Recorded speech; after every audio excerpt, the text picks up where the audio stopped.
بسم اللہ الرحمن الرحیم۔ السلام علیکم دوستو، امید ہے اللہ پاک کے کرم سے آپ سب ٹھیک ہوں گے۔ جو دوست میرے چینل پر نئے آئے ہیں وہ برائے مہربانی میرا چینل سبسکرائب کر دیں اور بیل نوٹیفیکیشن آن کر دیں تاکہ نئی آنے والی ویڈیو آپ کو سب سے پہلے مل جائے۔ تو چلیں کہانی کی طرف چلتے ہیں۔ میں اتنی اندر کیسے آ گیا؟ حسن نے اپنے پیچھے رہ جانے والے کھڈے کو دیکھا اور اس میں مسلسل باہر جانے کے لیے رینگتا رہا۔ جان بچانے کے لیے بندہ کیا کچھ کر گزرتا ہے۔ آخر حسن نے سر جھٹکا اور ڈرتے ڈرتے کھڈے سے باہر کی سمت نگاہیں دوڑائیں۔ ہر طرف صبح کا حسین نظارہ تھا، چڑیوں کی حسین چہچہاہٹ تھی۔ صبح کا حسین سحر ہر سو چھایا ہوا تھا، لیکن قبرستان کی ویرانی بھی اپنی جگہ ویسے ہی قائم تھی۔ کھڈے سے باہر رینگتے ہوئے باہر نکلتے ہی حسن نے احتیاطاً دور دور تک ہر ممکن حد تک نگاہیں گھمائیں، لیکن کوئی بھی غیر انجان حرکت نہ پا کے اسے خود پہ ہی شک ہونے لگا۔ ہو سکتا ہے میں نے کوئی خواب دیکھا ہو؟ ایسا کیسے ممکن ہے؟ اس زمانے میں چڑیل کا کوئی وجود ہو، وہ بھی ہوا میں اڑتی ہوئی۔ حسن نے اپنے سر پر دب لگائی اور ادھر ادھر دیکھتا ہوا دھیرے سے قدم بڑھانے لگا۔ سامنے یہ کالے بلے کا ادھ جلا جسم حسن کے قدم روکنے پر مجبور کر گیا۔ وہ ایک ٹک کھڑا اس بلے کو دیکھ رہا تھا۔ اس کا مطلب تھا رات جو کچھ ہوا وہ میرا وہم نہیں حقیقت تھی، تو میں زندہ کیسے بچ گیا؟ ایک جرجری لیتا ہوا حسن اس وقت اپنی زندگی کے ایسے لمحات سے گزر رہا تھا جس پہ وہ خود بھی یقین نہیں کر پا رہا تھا۔ پاس ہی پتو کے چرمرانے کی دھیمی آواز سن کے حسن بدک گیا۔ ایسے حالات میں کوئی بھی عام انسان بدہوش ہو جائے گا، جبکہ حسن گزشتہ رات ہی ایک انہونی صورتحال سے گزرا تھا۔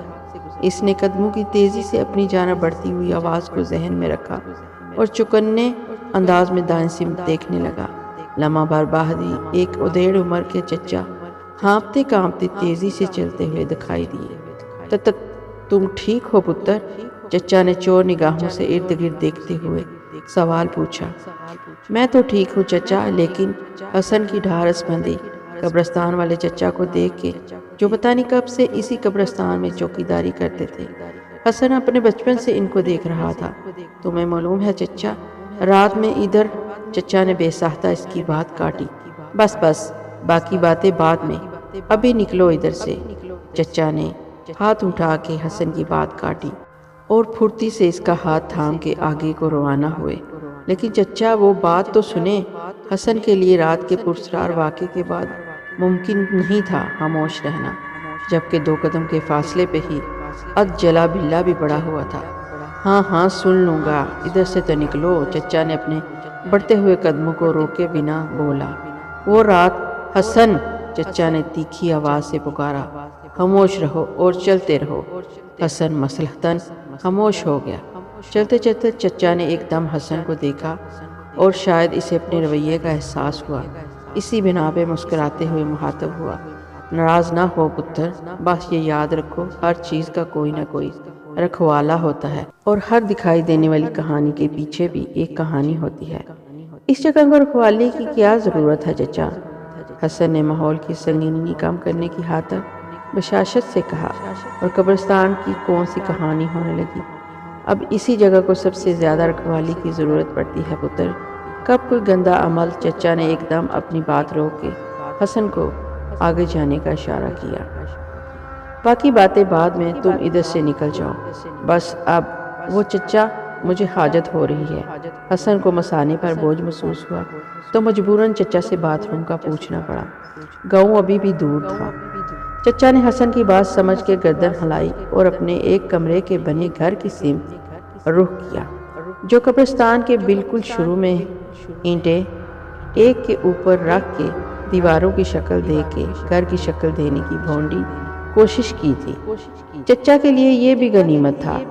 ان کا کوئی خاندان تو تھا نہیں، صرف ایک بیٹا تھا جو برسوں پہلے اسی قبرستان میں کسی حادثے کا شکار ہو کر جاں بحق ہو گیا تھا۔ اس کے بعد چچا بالکل ہی خاموش اور گوشہ نشین ہو گئے تھے، اور حسن کی صورت میں شاید برسوں بعد کوئی انسان ان کی کھولی میں جانے والا تھا۔ حسن نے کھولی دیکھتے ہوئے تیز رفتاری سے وہ چند قدموں کا سفر اختیار کیا اور اپنی حاجت پوری کی، لیکن جیسے ہی اس نے طہارت حاصل کرنے کے لیے لوٹے کی طرف ہاتھ بڑھایا وہ اس کے اختیار سے باہر ہو گیا۔ حسن مزید ہاتھ آگے بڑھایا، وہ مزید آگے ہو گیا۔ ابھی وہ اسی صورتحال کو سمجھنے کی کشمکش میں تھا کہ باہر سے چچا کی آواز آئی، پتر نل کے برابر میں ایک ٹین کا کنستر ہے، وہ استعمال کر لے، اس میں ایک مگ بھی ہے۔ حسن حیرانی سے بت بن گیا، چچا کو اندر کے حال کیسے معلوم بھلا؟ کیا یہ روز کی بات ہے جو چچا کو علم ہے اندر کیا ہو رہا ہے؟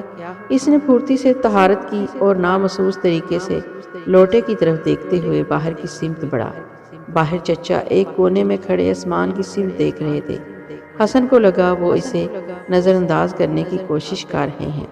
خیر اس نے بھی مٹی ڈالی اور اپنے گھر جانے کی نیت باندھی۔ دیکھو حسن پتر، رات جو بھی تم پر بیتی وہ اپنی حد تک ہی رکھنا۔ قبرستان کے حدود سے باہر نکلتے ہی چچا نے حسن کو روک کے اسے تاکید کی، لیکن کیوں؟ کون تم پر یقین کرے گا؟ حسن گہری سانس لے کے اسبات میں سر ہلایا، لیکن میری ایک شرط ہے۔ تم شرط منوانے کی پوزیشن میں کب ہو پتر؟ چچا نے عام سے لہجے میں حسن کو اس کی پوزیشن جتائی۔ چلیں درخواست ہی سمجھ لیں، مجھے معلوم ہے تم جاننے کی جستجو میں ہو، رات کیا ہوا اور کیوں ہوا، تو کیا نہیں ہونا چاہیے؟ حسن نے تیکھے لہجے میں سوال کیا۔ اچھا تو یاد رکھنا، اگر تم نے کسی اور سے یہ باتیں کی تو نتیجے کے ذمہ دار تم خود ہوگے۔ ایک ٹھنڈی لہر حسن کے جسم میں دوڑ گئی۔ آؤ تمہیں کنارے تک لے چلوں، رستے میں تفصیل بتا دوں گا، شاید قسمت میں تم سے ہی ملاقات لکھی تھی، ورنہ اب تم۔ خیر چلو۔ حسن نے بھی پھرتی سے اٹھنے میں عافیت جانی اور چچا کے ساتھ ہی قدم رواں کر دیے۔ حسن تم کو معلوم ہے نا میرا بیٹا؟ چچا نے بات ادھوری چھوڑ دی۔ ہاں ہاں چچا، بالکل سنا ہے، حسن نے چچا کے اکلوتے بیٹے کو یاد کرتے ہوئے کہا۔ تو تم کو اس کی موت بھی یاد ہوگی؟ حسن نے ناسمجھی سے چچا کو دیکھا اور اسبات میں سر ہلایا۔ وہ کل رات کی ہی تاریخ تھی جب میرا جوان پتر، چچا نے بے اختیار سسکی لی تو حسن کا دل دکھ سے بھر گیا۔ چچا ان کے گاؤں کا سب سے معمر ترین انسان تھا۔ کہنے والے کہتے ہیں چچا ہندوستان سے آیا تھا اور کٹر ہندو ہی تھا، جبکہ کچھ کہتے ہیں یہ جگہ ہی ہندوستان میں شامل تھی۔ جب تقسیم ہوئی تو یہ جگہ پاکستان میں آ ملی۔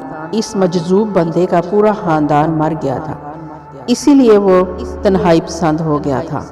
چچا کو لوگ جو بھی سمجھتے لیکن ان کی سب ہی عزت کرتے تھے۔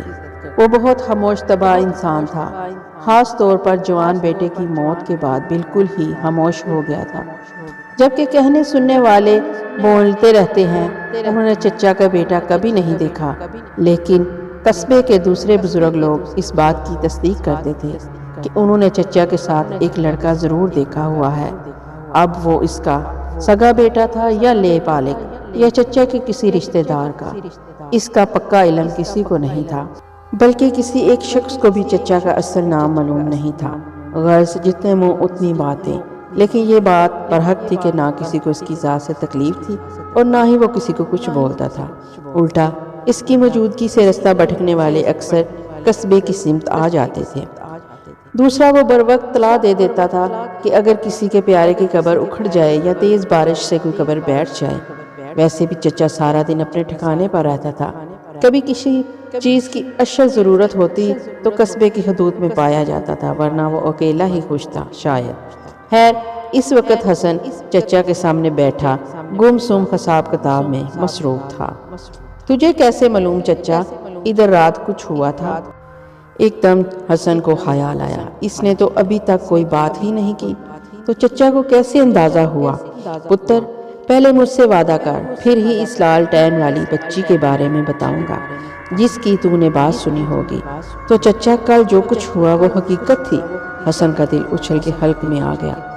اگر میں ایک ٹانگ والی بچی کی بات نہیں سنتا تو یقیناً اس وقت، ہاں پتر، اگر میرا لڑکا اس لال ٹین والی کی بات مان لیتا تو میرے پاس ہوتا وہ، لیکن وہ کیسے سن سکتا تھا بھلا؟